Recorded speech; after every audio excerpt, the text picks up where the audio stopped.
Hello everyone, and welcome to the first Out of Context review for My Little Pony. Today we'll be looking at Spice Up Your Life. In this review we'll be looking at the episode as if it was a pilot with no other media to influence it. This means all canon and fan-made lore is not to be considered in determining the themes, characteristics of the ponies, or the quality of the episode.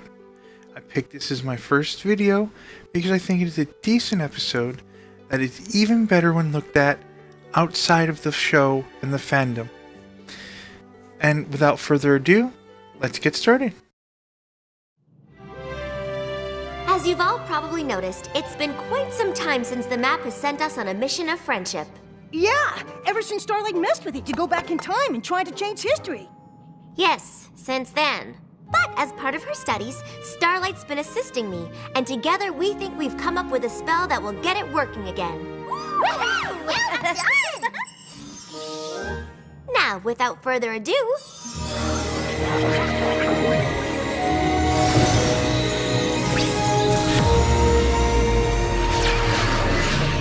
This clip tells an interesting story about Starlight Glimmer doing something that involved the magical map. The tone and reactions of those involved in the interaction make it seem as if it was a misguided attempt to change the history, presumably in a good fashion, but ended with a Marty McFly situation, and Twilight had to help her student out of a bad situation. Now, this seems like a very interesting thread that could possibly lead into a future episode if this was a pilot.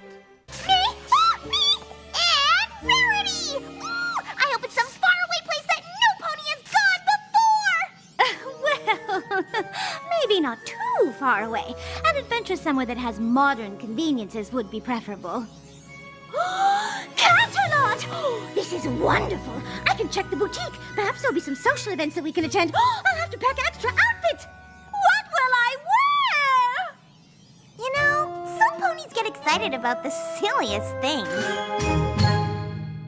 Here we see our first hints at Pinkie Pie's and Rarity's characters. Pinkie Pie appears to be excitable and adventurous, especially when it comes to doing something with one of her friends. Rarity's more poised and reserved.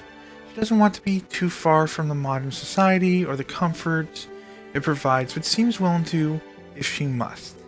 Also, once the location is shown to be Canterlot, Rarity's reaction shows us that it is a place of culture and high society.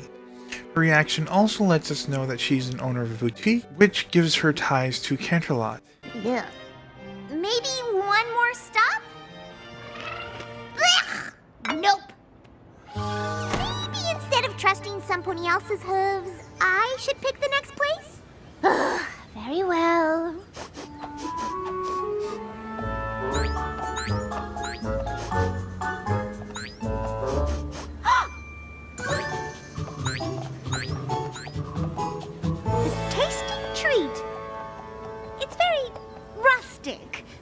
It looks like it hasn't even been rated. Thank goodness.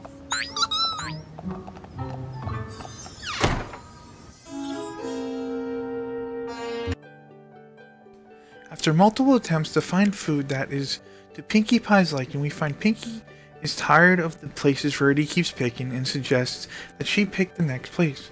Rarity is slightly bothered by this, but doesn't appear to want to argue with her friend. As Pinkie follows the smell to a restaurant at the end of the alley, Rarity shows distress at Pinkie's choice, but once again doesn't want to say anything to her friend. Rarity's reaction to the interior decor shows us that Rarity is not happy with the standards of the place that Pinkie Pie has picked. Excuse ourselves. Oh, Rarity, try this. Ooh.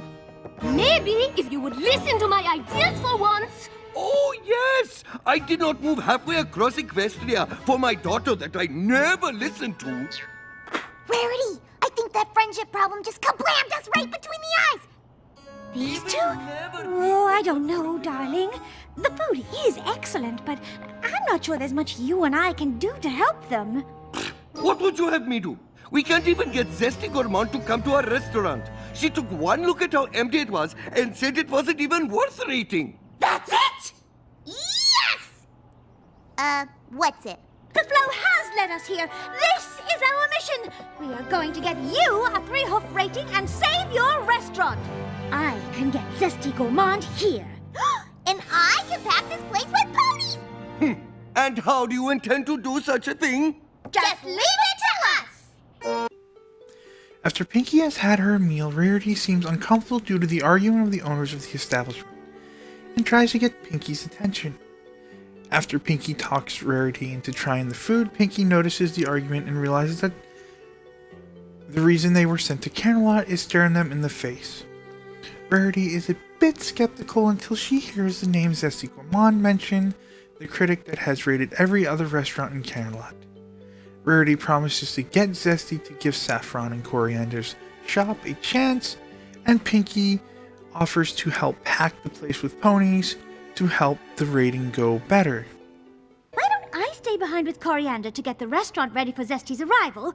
You and Saffron can try and drum up some business. One packed restaurant coming right up! Coriander, I understand your trepidation, but I promise you we will get those hoofs by making this place feel just like all of the other restaurants on Restaurant Row. Oh, I hope my father doesn't drive Rarity crazy. It'll be fine. Rarity's gonna make sure that the Tasty Treat is the most unique and beautiful restaurant in Camelot. Rarity, having secured Zesty's arrival, suggests that she should stay with Coriander to help get the place ready for Zesty's visit, as Pinkie Pie and Saffron go out and try and get the Camelot ponies to give the place a chance. Here we see the first scene of mismanaged roles for Rarity and Pinkie Pie.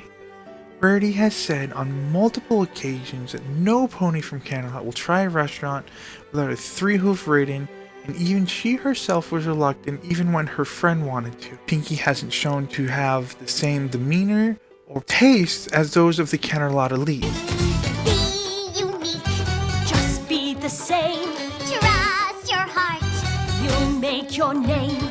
We'll help you every step of the way. Because we know what you need to do, and you should know it too. This small part of the song effectively shows the whole flaw in their plan, as each party has a different idea of what needs to happen.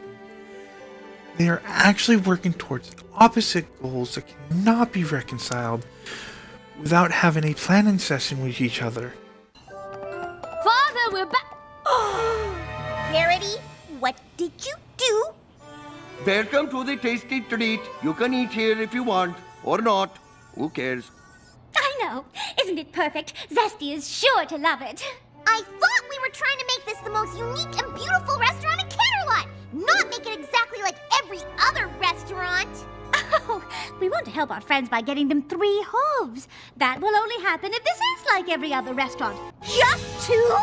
I thought you said you could pack a place with ponies no matter what. You said you would make the restaurant better, so I guess we both didn't know what we were talking about!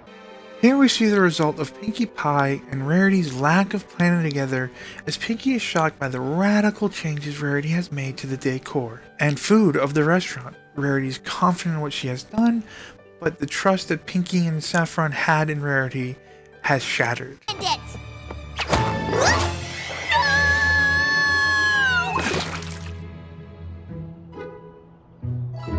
I think we are done here. Zesty, please wait. Allow me to explain. Rarity, when it comes to fashion, you are adequate. But take some advice from a friend. Keep your opinions out of restaurants. Substandard food, laughable service, and I would think even you could recognize that the decor here is trying desperately, while desperately failing. Recommending a disreputable place such as this could do serious damage to your social standing. Disreputable?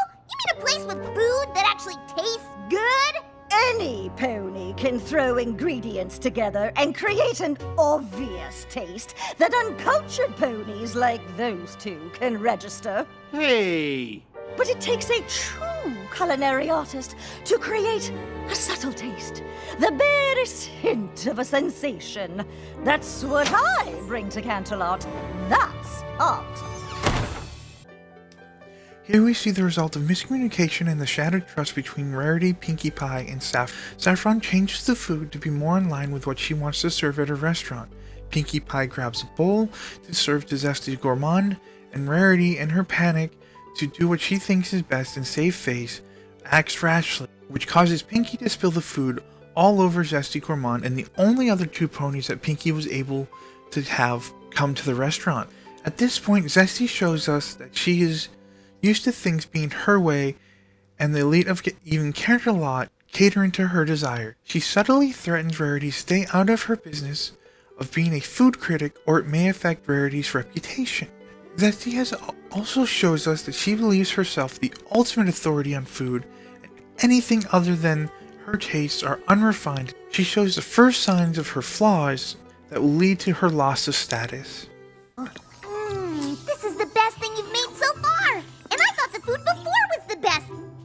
That's all I've ever wanted to do, Father. Make food for the ponies of Canterlot, like the food we made together when I was younger. It has been so long since we cooked together.